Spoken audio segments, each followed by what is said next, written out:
Comment fusionner rapidement les cellules identiques dans Excel? Bonjour à tous, c'est Alex d'excelformation.fr et dans ce tutoriel, je vais vous montrer comment fusionner rapidement des cellules lorsque celles-ci ont des valeurs identiques. Cela nous permettra, par exemple, dans un tableau comme celui-ci, d'analyser automatiquement si des cellules situées les unes au-dessus des autres ont la même valeur et donc dans ce cas-là, il suffira d'appuyer sur un simple bouton pour qu'automatiquement Excel fusionne les cellules et donc nous mette en place une présentation. Alors vous trouverez très régulièrement de nouvelles vidéos sur la chaîne, alors pensez à vous abonner et surtout à activer la clochette de notification afin d'être sûr de ne manquer aucune astuce et de devenir rapidement un pro d'Excel.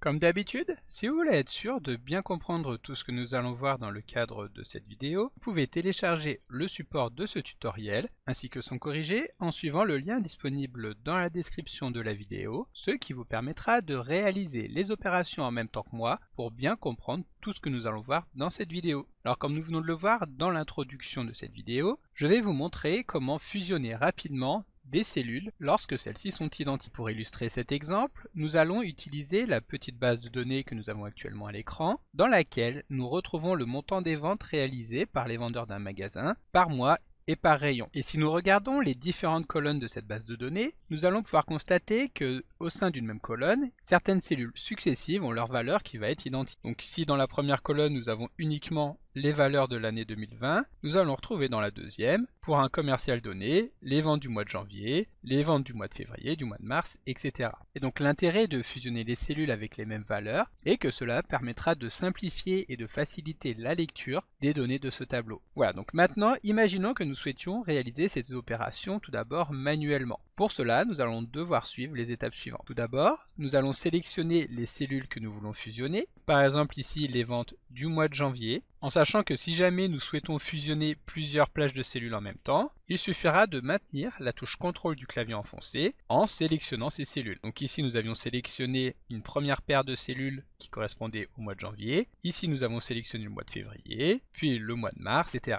Une fois que nous avons sélectionné les cellules à fusionner, nous allons pouvoir nous rendre dans le menu Accueil du ruban et cliquer sur le bouton Fusionner et centrer. Étant donné que les cellules que nous avons sélectionnées contiennent déjà du contenu, Excel va nous afficher une boîte de dialogue pour que nous puissions confirmer la fusion des cellules, laquelle ne permettra de conserver que le contenu de la toute première cellule de chaque plage sélectionnée. Ici nous allons valider en appuyant sur OK et Excel va nous répéter le message un nombre de fois qui va correspondre au nombre de plages que nous avons sélectionnées. Donc ici nous avons sélectionné les 3 plages, Excel nous présentera 3 fois le message. Cela étant fait, les cellules sont maintenant bien fusionnées telles que nous le voulions. Ensuite, si nous voulons répéter l'opération, nous devrons tout recommencer, c'est-à-dire sélectionner des cellules identiques, nous rendre dans le menu accueil et cliquer sur fusionner et centrer, et valider la fusion des cellules. Et donc comme vous pouvez le constater, cette méthode pourra s'avérer relativement fastidieuse et chronophage, surtout lorsque nous aurons à traiter de grandes bases de données qui contiendront un grand nombre de cellules identiques à fusionner. Il peut également être difficile de repérer rapidement les cellules identiques dans une base, ce qui pourra donc entraîner des erreurs ou des oublis de fusion. Nous allons préférer mettre en place une méthode de fusion des cellules que nous pourrons ensuite réutiliser facilement en appelant la macro dès que cela sera nécessaire. Voilà, donc si vous connaissez un petit peu le fonctionnement d'Excel, vous devez vous douter que pour automatiser cette action, nous allons devoir développer une petite macro-commande en VBA. Et bien entendu, pour que ce tutoriel soit accessible à tous, nous allons détailler chaque ligne de code et chaque notion dans le détail. Et donc tout d'abord, voici les étapes nécessaires pour créer une macro-commande en VBA dans Excel. Pour commencer, nous allons lancer VBE, VBE pour Visual Basic Editor, qui est l'éditeur de macro-commandes en VBA des applications de la suite Office. Et pour le lancer, il existe un certain nombre de méthodes, la plus rapide consistant à utiliser le raccourci clavier Alt et F11. Lorsque Excel nous a bien ouvert l'éditeur, celui-ci s'est ensuite placé directement à l'intérieur du projet sur lequel nous sommes en train de travailler, c'est-à-dire à l'intérieur du classeur Excel. Et maintenant, nous allons pouvoir insérer un nouveau module qui va nous permettre de saisir nos lignes de code. Pour insérer un module, nous nous rendons dans le menu Insertion et nous cliquons tout simplement sur Module pour qu'Excel nous affiche cette nouvelle page de code. Ensuite, pour insérer une macro dans ce module, nous pourrons utiliser la commande de démarrage de la macro en utilisant le mot-clé sub suivi du nom que nous voulons donner à la macro. Ici, nous allons appeler notre macro fusionner sélection. En effet, le mot-clé sub est utilisé pour définir le début de la procédure et lorsque nous allons valider la création de cette procédure en appuyant sur la touche Entrée, nous allons pouvoir constater qu'Excel va ajouter automatiquement la fin de la procédure qui est la ligne EndSub. Nous viendrons ensuite, entre ces deux lignes de code, saisir les instructions VBA nécessaires pour effectuer les actions de la macro. Alors attention, pour pouvoir enregistrer la macro que nous allons développer, il faudra bien enregistrer le classeur Excel en utilisant une extension .xlsm, comme nous l'avons ici, XLSM qui signifie donc classeur avec un enregistrement de macro. Voilà, donc nous en arrivons maintenant au développement de la macro à proprement parler. Et pour commencer, nous allons déclarer une variable que nous allons appeler C pour cellule. Cette variable étant typée en tant que range, c'est-à-dire en tant que variable capable de gérer des cellules Excel. Ensuite, nous utiliserons cette cellule C pour parcourir toutes les cellules actuellement sélectionnées par l'utilisateur. Voilà, donc ensuite nous allons pouvoir mettre en place une for each qui va nous permettre de passer en revue chaque cellule C qui se trouve à l'intérieur de la sélection. Une boucle for each, comme nous l'avons vu donc dans un tutoriel qui lui est dédié, est une instruction VBA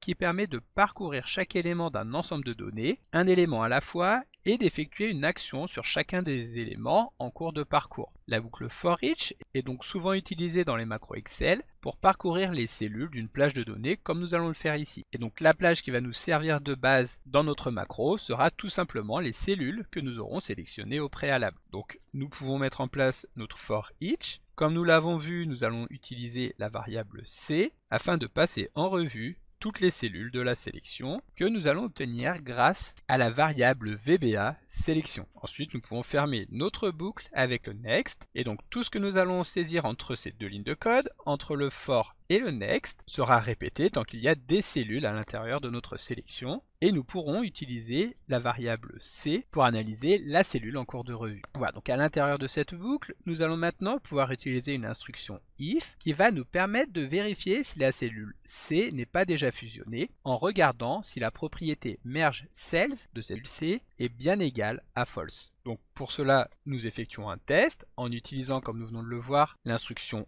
if, puis nous regardons donc la propriété mergeCell de la variable C, donc C.mergeCells, et nous regardons si celle-ci est bien égale à false. Nous allons également réaliser un second test en utilisant l'opérateur AND afin de regarder si la valeur de la cellule C est bien égale à la valeur de la cellule située juste en dessous que nous allons obtenir grâce à la méthode offset. Offset qui, à l'instar de la fonction Excel décalée, permet d'effectuer un décalage d'une cellule à partir d'une cellule de départ. Donc nous regardons si C est égal à C.offset et pour récupérer la cellule située juste en dessous de C, nous allons donc effectuer un décalage en nombre de lignes, donc avec le paramètre rowOffset de 1. Et pour rester sur la même colonne, nous allons donc définir le paramètre colonneOffset comme étant égal à 0. Lorsque ces deux conditions sont remplies, nous allons donc pouvoir lancer le process de fusionnement des cellules. Pour cela, à l'intérieur donc de ce test if, nous allons déclarer une nouvelle variable que nous allons cette fois-ci appeler P pour plage de cellules, et que nous allons également typer en tant que range afin de pouvoir gérer des cellules Excel. Donc pour déclarer cette variable, nous utilisons le mot-clé dim et nous typons cette variable P en tant que range. Ensuite, cette variable P nous permettra de stocker les cellules à fusionner et donc nous allons commencer par lui affecter la cellule C. Donc la plage P est égale à la cellule C. Comme vous pouvez le constater ici, étant donné que la variable P correspond à un range, nous devons utiliser le mot-clé set afin de lui affecter une cellule, ici la cellule C. Cela étant fait, nous allons déclarer encore une fois une nouvelle variable que nous allons cette fois-ci appeler C2, laquelle sera également typée en tant que range. Donc dim C2 as range, C2 évidemment pour une cellule numéro 2, et nous allons lui attribuer la cellule qui est située juste en dessous de la cellule C. Comme tout à l'heure, pour récupérer la cellule qui est située en dessous de la cellule C, nous allons utiliser l'instruction offset que nous avions ici. Ici, pour gagner du temps, nous allons sélectionner C.offset 10 et le copier en appuyant sur CTRL-C. De cette manière, nous allons pouvoir affecter cette cellule à C2 en utilisant, comme nous venons de le voir juste avant, le mot-clé set. Voilà, donc maintenant que nous avons cette cellule C2 qui correspond à la cellule située juste en dessous de la cellule C, nous allons pouvoir mettre en place une boucle do while afin d'ajouter les cellules à fusionner à l'intérieur de notre plage P. Alors il faut savoir que, à l'instar de la boucle for each, la boucle do while est également une structure de contrôle de flux de VBA qui permet d'exécuter un bloc de code tant qu'une certaine condition est vraie. La différence principale entre la boucle for each et la boucle do while, c'est que la première itère à travers chaque élément d'une collection ou d'une plage de cellules, tandis que la seconde va répéter le bloc de code tant que la condition est vraie. Et ici, dans notre macro, nous avons utilisé la boucle for each pour parcourir chaque cellule de la sélection, tandis que nous allons utiliser la boucle do while pour parcourir les cellules identiques adjacentes à la cellule C. Voilà.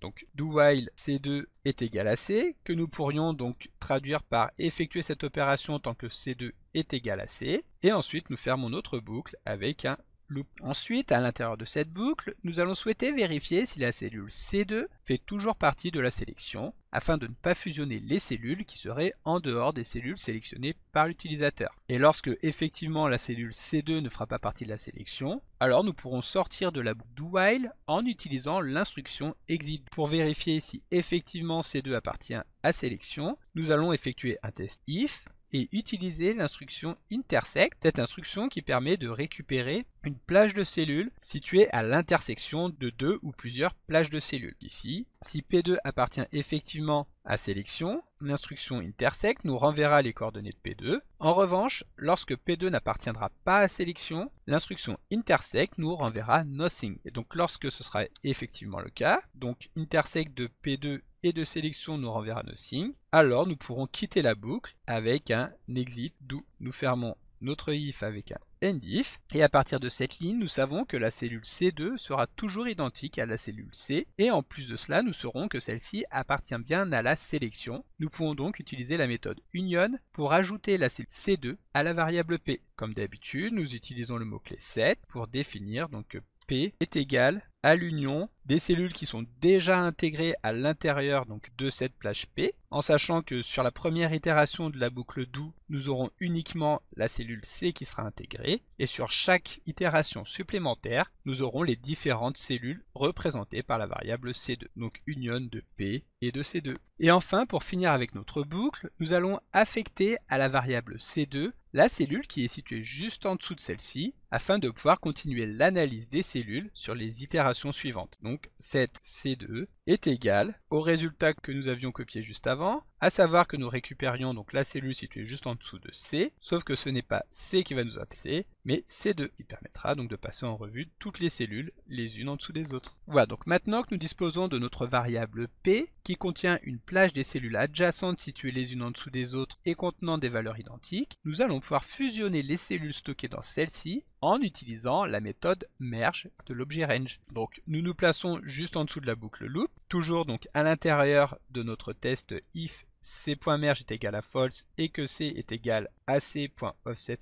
1,0. Et ici donc nous allons appeler notre variable P et utiliser la méthode merge. Alors il faut savoir que si jamais nous lancions la macro à ce moment-là, nous pourrions constater que chaque fusion va effectivement se réaliser, mais que Excel va nous afficher à chaque fois la même notification que celle que nous avons eue juste avant, qui nous demande si effectivement nous voulons valider la fusion des cellules. Cette fusion donc qui provoquera la perte des valeurs des cellules qui seront fusionnées. Si nous voulons désactiver cette notification, en sachant que dans tous les cas, toutes les cellules que nous allons fusionner auront la même valeur, nous allons devoir appeler la propriété application.displayAlert, à laquelle nous allons tout d'abord donner la valeur de false afin de les désactiver, et ensuite lorsque la fusion sera terminée, nous n'oublierons pas de remettre la propriété displayAlert à true afin de pouvoir continuer de recevoir des notifications. Pour finir, si nous souhaitons répliquer le comportement du bouton de fusion que nous avions utilisé depuis le menu accueil du ruban, il ne nous restera plus qu'à centrer les textes verticalement et horizontalement à l'intérieur des cellules fusionnées en utilisant les propriétés